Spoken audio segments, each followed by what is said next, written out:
Hi, this is Derek Tsai from LearnByBlogging.com. Today I want to give you a review of this book I just finished reading on the Kindle ebook. My first time reading on Kindle ebook.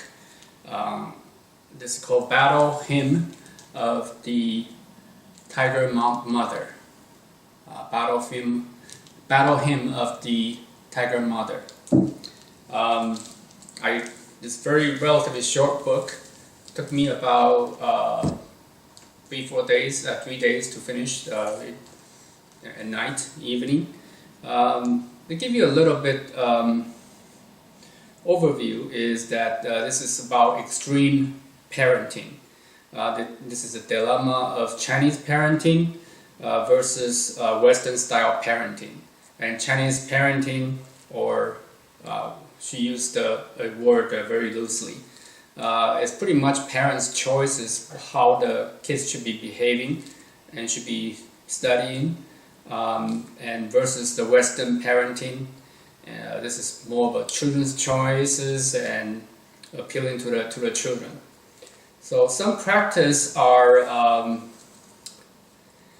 very extreme. Like she had her daughter playing daily music practices during vacations, and she even led by example by giving specific written instruction on how to practice.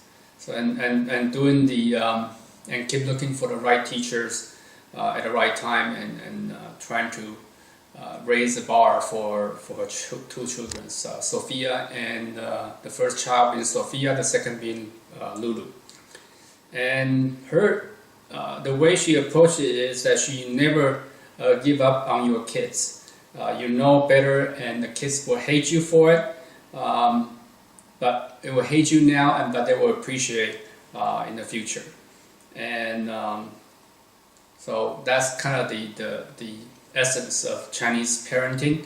And the Western culture tend to favor more socialization for the kids, and kind of let go, and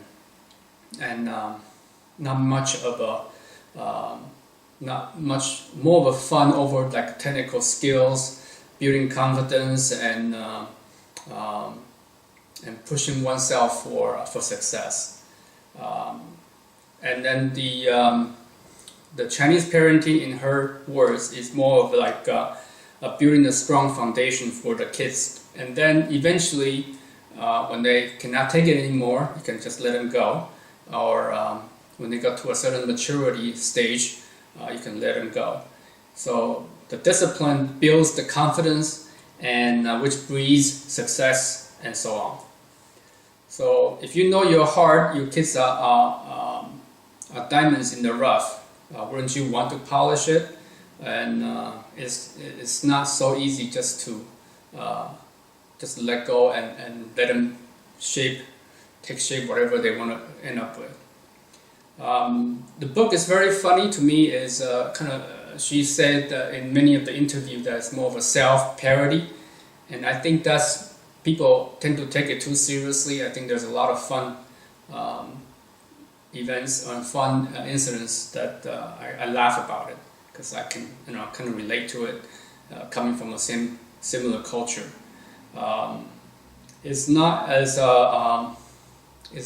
hard-charging and abusive as the media portray it, and it's much harder to force someone to do something that you don't want to do, and they don't want to do, and if it's not out of love, the kids would never. Most people would just treat their kids like employees, and if you're not really pushing it, then they will achieve to their fullest potential. So, and then on the other hand, I'm also curious about how her two daughters, Sophia and Lulu, would turn out. They seem to be thriving right now, but I'm curious if they would do the same thing to their own children. The second and third generation children tend to get soft, as they say by the immigrants.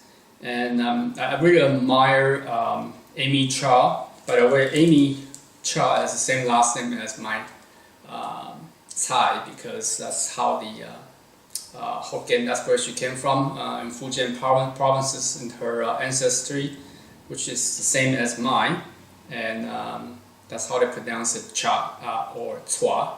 That's more of a local slang, a local dialect. And but the honesty about self-parody and her drive to instill the discipline in their kids, very admirable, and the Western parenting tend to lack.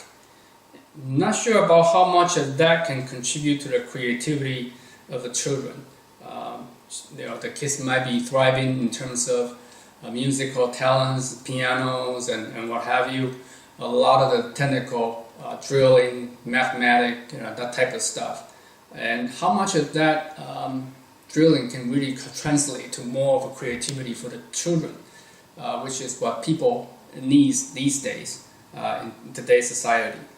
So that society tend to value more of that creativity. And another story that came out is Katrin. Katrin's is Amy's sister, younger sister, and she, in the story, in the book, she mentioned about her undergoing a chemotherapy and a bone marrow transplant, and then surviving the leukemia, which ironically is what Katrin was studying or become a doctor for, and how that incident might have changed her perspective about raising her own daughter, especially Lulu. Happened to be the rebellious one, and I think that really changed her a little bit about how she think about raising children. And then in the story, in the book, she mentioned about dogs. She kind of compared dogs to her two sisters, two children. Dogs tend to be dumb. They don't have to have high hope for them. They don't have to. You just have to love them, and it's so much easier. And the children, you have to push them and have to make them, then they end up hating you, and then you still have to keep on doing it despite all the hostility from the children, especially the second one for Amy. And at the end, she mentioned about want to get another dog. She just kind of fed up with the raising child and pushing the kids, and having another dog might be ease the tension a little bit. So personally, and bottom line is, personally, I really don't have, in my experience, I don't have a tiger mom. My mom is very relaxed and kind of let me go do whatever I want to do, and that's very different than a typical Chinese parents. And I guess I was raised differently. But I'm more of a self-driven, because that my parents don't push me, and I'm kind of driving myself, and that's good and bad, because a lot of time I might not know better, and wish I've done something differently, or but I came through okay. So what would I do? I wonder what would I be if I had a real tiger mom. So I would never know. And overall, I think it's a genuine book. I'm not saying that you should go and copy her parenting style, but if you're really interested in finding about the Chinese culture in raising children, this is a very classic, typical book. And she mentioned that in her several video interview that even the Chinese parents think that this is, whatever she did was too soft, and they even go a lot more and a step higher back in China and Taiwan and different family, a different area. So there you have it. In this country, this is extreme parenting, and in a different area of the world, this is actually pretty easy parenting. What's so big deal about it? So there you have it. And so good book. I enjoy reading the book. It was fast and easy reading, and I really appreciate Amy Cha for putting out a very honest portrayal of her own style, of her own life, and a short memoir of her childbearing years, and I utterly enjoyed the book. So there you have it. Thanks for watching, and I'll see you next time. Bye now.